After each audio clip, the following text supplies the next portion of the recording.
So just a quick unplanned video. I wanted to show you this thing here. It's the PSP Go, and I was kind of hoping some of you could help me out with a little advice and some information on running Homebrew and emulators in this. And got this quite recently, picked it up second hand, and the main reason I wanted it was for playing emulators and some of the old arcade games, that sort of thing, some Homebrew. But I've already installed some custom firmware on it. I'll just show you that here. You can see I've got 6.6 Pro Mod B10, and I've installed a couple of emulators as well. I'll just show you those here. I've got some games and everything on it as well. So I've got Pico Drive for the Mega Drive there, and down the bottom I've got the Capcom CPS2 emulator. So really wanted to get this so I could play some of the older arcade games and that sort of thing. But finding out information on modifying these isn't too easy, or it's not as easy as you'd think. There's a lot of kind of older information on the web about modifying PSPs, and I've actually got an older model here. I've had a modified PSP for a while now. You can see the difference in the size of these things. But as I say, I've already got some custom firmware installed in this, and I was basically just wondering what the most up-to-date firmware to use is. And also, this is the PSP Go, and there's some kind of conflicting information about whether or not these can be permanently modified or not. So with this here, what I have to do, or what I'm currently doing, is you can see I already installed the custom firmware, but if you turn the console on and then back on, or off and then back on again, you have to use this fast recovery thing to kind of quickly reinstall the custom firmware, which is a bit annoying.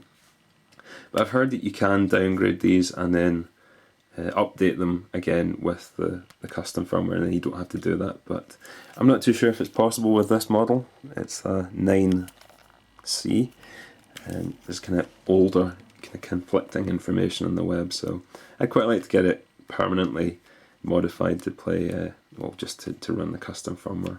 But yeah, really nice little device. It's pretty small, just fits in your hand like that, and much smaller than the original PSP here. You can see the massive size difference, and it's also got a slightly smaller screen on it as well.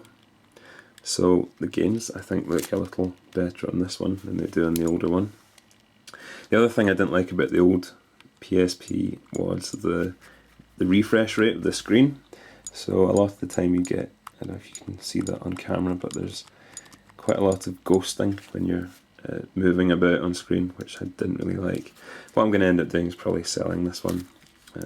I don't have too many PSP games. I've got a couple UMDs and whatever, but I think I'll end up just selling this and keeping this as my main PSP.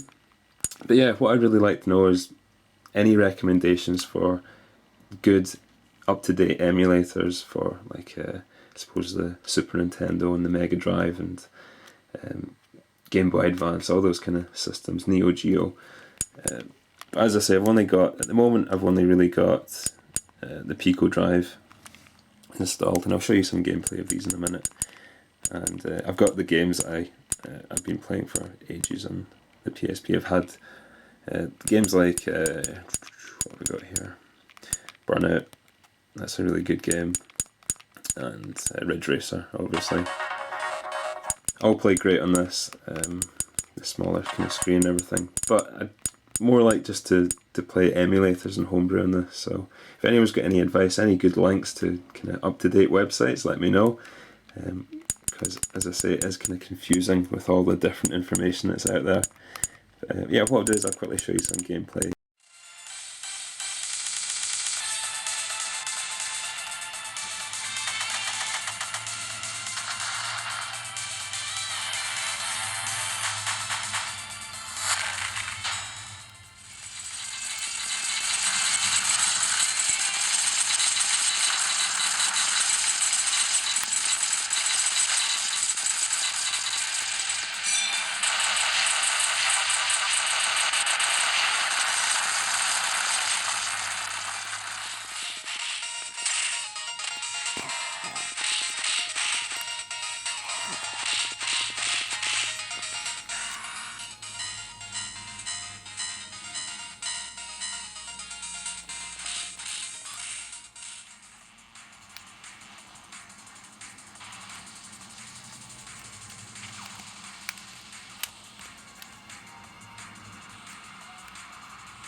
So yeah, a great little device for your homebrew and your arcade games, but if anyone's got any advice or tips, let me know. If you've got any recommendations of good homebrew to mess around with, or good arcade games I should check out, then I'd really appreciate it if you let me know, and I'll try and get it installed in this and get this thing up and running to its full potential. But yeah, pretty happy with it. I like the kind of small form factor of it. It just fits in your pocket really easily.